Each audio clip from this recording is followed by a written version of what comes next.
Ay, may sikreto po na andun po sa ilalim. Wait lang po. Ingatan po natin kasi medyo manipis na po yung part na yun. Wait lang.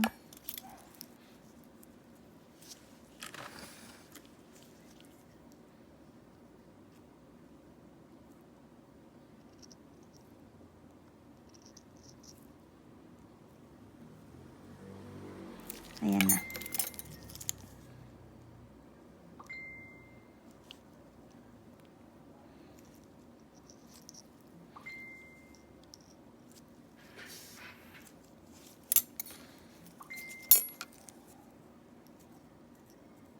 Ayan na. Okay na. Ay, salamat. Ang sarap sa pakiramdam.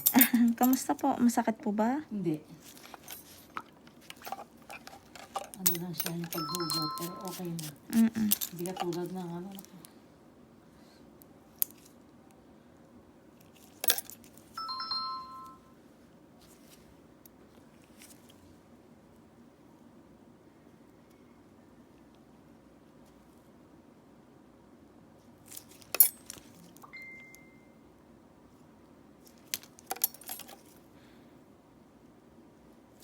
Ito po yung sinasabi ko po sa inyo. Oh. Ayan po. Oh.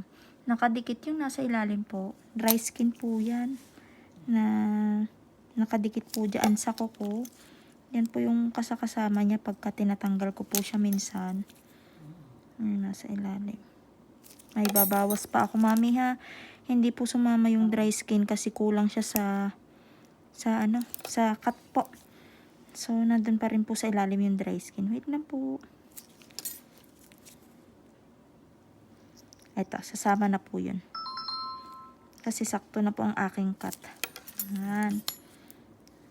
Ayun. Ito po, yun. Itong nasa ilalim na mahaba po. Yan, nakikita nyo. Yan po yan ay yung dry skin kanina na nandun po sa sinasabi ko kanina. Yan. Lagi ko pong sinasabi sa inyo. Pag ganyan pong kasama ang dry skin sa pagkuha sa may kuko. Yan. Ano po yan? Safe po siya na mabilis pong bumabaw at makarecover po ang kuko ni client. Less po ang kutkot, less po ang lalim.